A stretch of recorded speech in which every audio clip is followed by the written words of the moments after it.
মাননীয় সদস্য জনাব মঈনুদ্দিন খান বাদল।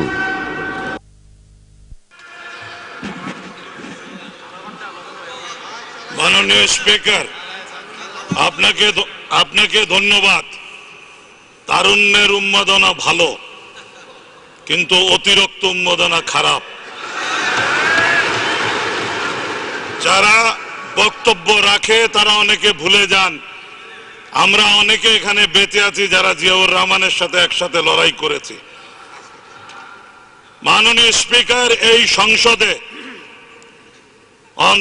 পয়েন্টটা যাতে কারেক্টলি থাকে সেজন্য বলছি, ব্যক্তি হিসাবে আমি প্রথম ব্যক্তি মেজর জিয়াউর রহমানকে 1971-এর 26শে মার্চ বোয়ালখালীর পার্টিতে রিসিভ করেছি এবং সারা দিন আমি জিয়াউর রহমান সাহেবের সাথে ছিলাম। প্রমাণ চান, এই সংসদের কাছে বলছি, you have to call colonel Oli, you have to call lieutenant general Mir Shawkat Ali, যারা আমরা একসাথে ছিলাম। আমি বরঞ্চ সংসদে প্রস্তাব দিচ্ছি, এই বাদানুবাদের দরকার নাই। যারা ওই মুহূর্তে ওই এলাকায় জীবিত ছিল, lieutenant general Mir Shawkat Ali, colonel Oli, Awami League নেতৃবৃন্দ, আমরাও যারা ছিলাম, সবাই একসাথে একত্রিত হতে পারি।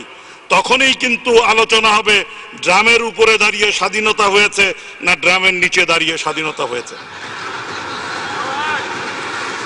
মাননীয় স্পিকার, একই সাথে বলতে চাই, অনেকে একটা জিনিস ভুলে যান, যেই ডিক্লারেশন নিয়ে এত প্রশ্ন উঠছে, declaration on behalf of Bangabandhu দিয়ে জাতির কর্তৃত্ব নিতে চাচ্ছেন, সেই একই রেডিও স্টেশন এই অদম মঈনুদ্দিন খান বাদল 1971-এর 16ই ডিসেম্বর ওই রেডিও স্টেশন দখল করে বাংলাদেশ স্বাধীন হয়েছে ঘোষণা দিয়েছিলাম।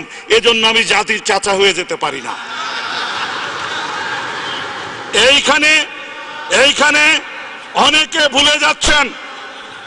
ভুলে যাচ্ছেন mister speaker, Chittagong radio station 10 কিলোওয়াটের রেডিও স্টেশন। চট্টগ্রাম রেডিও স্টেশনের ভাষণ ফেনীও ভালো মতো শুনে না। ইতিহাসটা ঠিক মতো পড়তে হবে। একই সময় সমগ্র বাংলাদেশ বিস্ফোরিত হয়েছিল, সমস্ত উত্তরবঙ্গ বিস্ফোরিত হয়েছিল। বরিশালে মেজর জলিল গর্জে উঠেছিলেন খালেদ মুশাররফ, গর্জে উঠেছিলেন শফিউল্লাহ, গর্জে উঠেছিলেন অন্যান্য প্রান্তের মানুষ। তারা কোন ভাষণটা শুনেছেন? উনাদের বুঝতে হবে, সমগ্র বাংলাদেশ একসাথে ফেটে পড়ার পেছনে যেই ব্যক্তির মোহনবাসী সমস্ত বাঙালিকে একত্রিত করেছে, তার নাম উচ্চারণ ব্যতি রেখে ক্রমাগত শ্রদ্ধা এই জাতির অধঃপতন ডেকে এনেছে। সেই কারণে বলতে চাই, আমি অন পয়েন্ট অফ অর্ডারে এই ইস্যু আনতে চাই না। ইফ দেয়ার ইজ টাইম, আমরাও সব কথা বলবো। বাড়াবাড়ি সহ্য বহুদিন করেছি। আপনাকে একটি কথা বলতে চাই, এই বিমানবন্দরের নাম কি? শাহ আমানত বিমানবন্দর ছিল। 26 তারিখ ঘোষণা করেছে হান্নান সাহেব, তার নামটা ছিল। সেই নামটা যেদিন মুছে ফেলেছে, সেদিন কারো কি বিবেচনা ছিল না যে আপনি একজন মুক্তিযোদ্ধার নাম মুছে ফেলছেন, একজন দরবেশের নাম নিয়ে আসছেন যাতে বিতর্ক করা না যায়? সেই কারণে বলছি, থুতু এমন ভাবে নিক্ষেপ করবেন না যেই থুতু গায়ে এসে পড়ে।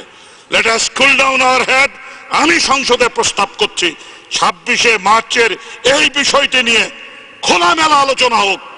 কারণ 26শে মার্চের প্রাণীগুলো এখনো জীবিত, নায়করা এখনো জীবিত। মারা গেলে তো দেখা যায় এখানে অন্যরকম কথা চলে আসবে।